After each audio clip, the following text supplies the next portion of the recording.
নমস্কার দর্শক বন্ধুরা, আপনাদের সকলকে স্বাগত জানাচ্ছি রেফ স্পোর্টস বাংলার এক নতুন উপস্থাপনাতে। আমি সোমনাথ এবং আজকে আমরা এমন একটা টপিক নিয়ে কথা বলবো যেখানে কিন্তু বলতে পারেন যে বেঙ্গল ফুটবল বা কলকাতা ফুটবল দু ভাগে ভাগ হয়ে যায় মোটামুটি।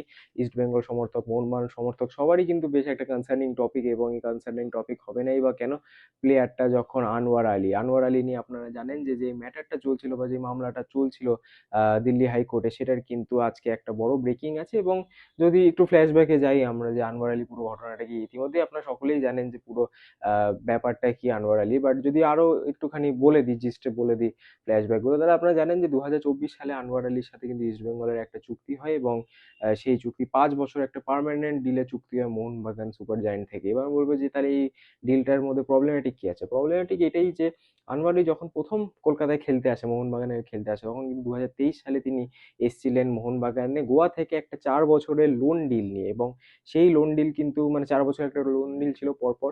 এবং সেখানে কিন্তু 1 বছর তিনি মোহনবাগানে খেলেন, সেখানে তিনি আইএসএল শিল্ডও জেতেন, ডুরান্ড কাপও জেতেন। এবং তার পরের বছরই কিন্তু তিনি ইস্ট বেঙ্গলে সাইন করেন একটা 5 বছরের লম্বা পার্মানেন্ট চুক্তি দিয়ে।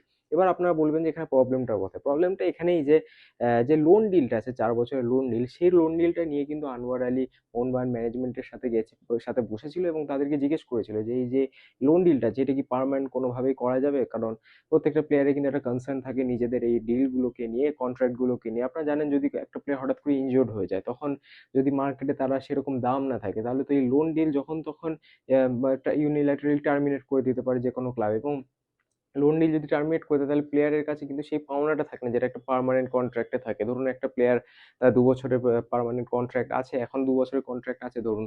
এখন আমরা 2025-এ দাঁড়িয়েছি, 2027 অব্দি একটা প্লেয়ারের কন্ট্রাক্ট আছে, এবং সেই প্লেয়ারটা যদি ইনজোর্ড হয় বা সিরিয়াসলি কিছু ইনজোর্ড হয়, ক্লাব যদি মনে করে তাদেরকে ছেড়ে দেয়, তাহলে কিন্তু সেই 2027 অব্দি যে তার পুরো কন্ট্রাক্ট আছে, সেই টাকাটা দিয়ে তাকে ছাড়তে হবে। এটা কিন্তু সেই ক্লাবগুলো বাধ্য হয়, কিন্তু লোন ডিলে এরকম কোনো বাধ্যকতা নেই। ওই জন্য যখনই কোনো প্লেয়ার যদি ইনজোর্ড হয়ে যায় বা সেই টিমের যদি আর না লাগে, তাহলে কিন্তু তাকে ছেড়ে দিতে পারে। এটার কোনো কনসিকুয়েন্সেস বা কোনো কিন্তু অ্যাজ সাচ আলাদা করে পেনাল্টি বা পুরো টাকাটা একবারে দিতে হয় না। তো সেখানেই কিন্তু একটা প্লেয়ারের কনসার্ন হয়ে যায়, যদি একটা ভালো প্লেয়ার থাকে তার ইনজুরি হয়ে যায়, তো ইনজুরিতে কিন্তু তিনি সেভাবে কোনো ব্যাকআপ ক্লাব থেকে পাবেন না। এটা আমরা সন্দেশ ঝিঙ্গানের ক্ষেত্রেও কিন্তু দেখেছি যে তিনি অনেক ক্লাব যে খেলেছেন, তিনি ব্যাঙ্গালোরে খেলেছেন, মোহনবাগানে খেলেছেন, কিন্তু ইনজুরি সবসময় একটা সন্দেশ ঝিঙ্গানের পার্ট ছিল। সেইখানেই কিন্তু তার বেশ প্রবলেম হয়, এবং আফটার অল তিনি এখন এফসি গোয়াতে খেলছেন পার্মানেন্ট কন্ট্রাক্টে, লম্বা কন্ট্রাক্টে, আমরা সকলেই জানি।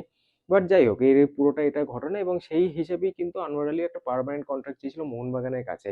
এবং সেই কন্ট্রাক্টটা কিন্তু মোহনবাগান দিতে নারাজ হয়। তারা মনে করে যে না, যেরকম লোন ডিল চলছে সেরকম লোন ডিলই আমরা চালিয়ে যাব। তো এটা কোথাও না কোথাও আনোয়ারের ইন্টারেস্ট হার্ট হয়, এবং সেখানে কিন্তু তারপরে আমরা জানি বাকিটা কি হয়েছিল। ইস্ট বেঙ্গলে কিন্তু আনোয়ার আলী সই করেছিল একটা পার্মানেন্ট কন্ট্রাক্টে, 5 বছর একটা পার্মানেন্ট কন্ট্রাক্টে। এবং সেখানেই কিন্তু প্রবলেম। ফিফার যে এমন একটা রুল আছে যে কোনো, এখন যে একটা রুল আছে যে কোনো কন্ট্রাক্ট, একটা কোনো loan contract, in fact loan deal কিন্তু 1 বছরের বেশি বড় হতে পারবে না। মানে প্রত্যেক বছর যদি 4 বছরের লোন ডিল তারা করায়, তাহলে কিন্তু প্রত্যেক বছর প্রথম বছর কেটে গেল, পরের বছর আবার কিন্তু সেই লোন ডিলটা রিনিউ করতে হবে। আবার যদি হয় তাহলে পরের বছর আবার রিনিউ করতে হবে। এবং এই নিয়মটা ফিফা বানিয়েছিল, কিন্তু এই নিয়মটা 2025 থেকে লাগু হওয়ার কথা ছিল।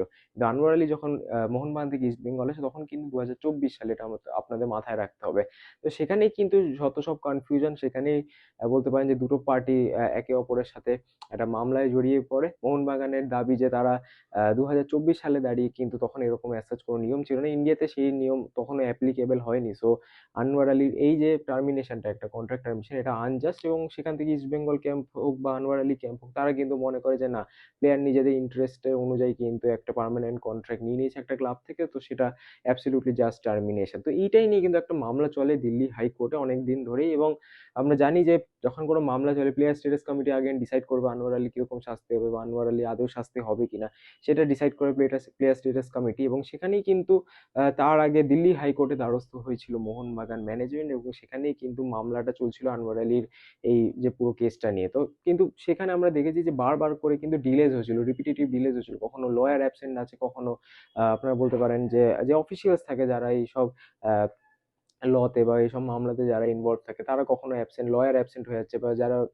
পার্টিস যারা তারাই অ্যাবসেন্ট হয়ে যাচ্ছে। তো সেখানে কিন্তু একটা বড় কনসার্ন ছিল এবং তার জন্য মামলা অনেক ডিলে হচ্ছিল। ১৬ মাসের মতো কিন্তু এই মামলা ডিলে হয়েছে, মানে ১ বছরের উপরে সময় ১৬ মাস এই মামলা ডিলে হয়েছে। প্রায় ১১ বার কিন্তু বলতে পারেন যে অ্যাডজার্নমেন্ট হয়েছে। তো আ অবশ্যই একটা ডিলের মধ্যে দিয়েই কিন্তু গেছে পুরো আনোয়ার আলীর এই ম্যাটারটা দিল্লি হাইকোর্টে, এবং আজকে যেটা ব্রেকিং সেটা কিন্তু আপনারা শুনলে বেশ একটা বড় ডেভেলপমেন্ট, যে দিল্লি হাইকোর্টের যে জাজ আছে তিনি কিন্তু পরিষ্কার বলে দিয়েছেন যে এবার আনোয়ার আলীর যে কেসটা আছে সেখানে কিন্তু আর কোনো সেটা আর স্থগিত করা হবে না। এটা এবার কিন্তু ম্যাটারটা পুরোপুরি এএফএফ এর হাতে, এএফএফ এর প্লেয়ার স্ট্যাটাস কমিটির হাতে। তারা যা ডিসিশন দেবে বা তারা বলতে পারেন যে যেরকম নিয়ম, রুলস অ্যান্ড রেগুলেশন ফলো করে আনোয়ার আলীর জন্য যে জাজমেন্টটা দেবে সেটাই কিন্তু ফাইনাল হবে। কিন্তু এই ম্যাটারটা আর ইলংগেট করা যাবে না। এটা বোথ দ্য ক্যাম্পসের জন্যই কিন্তু অ্যাপ্লিকেবল।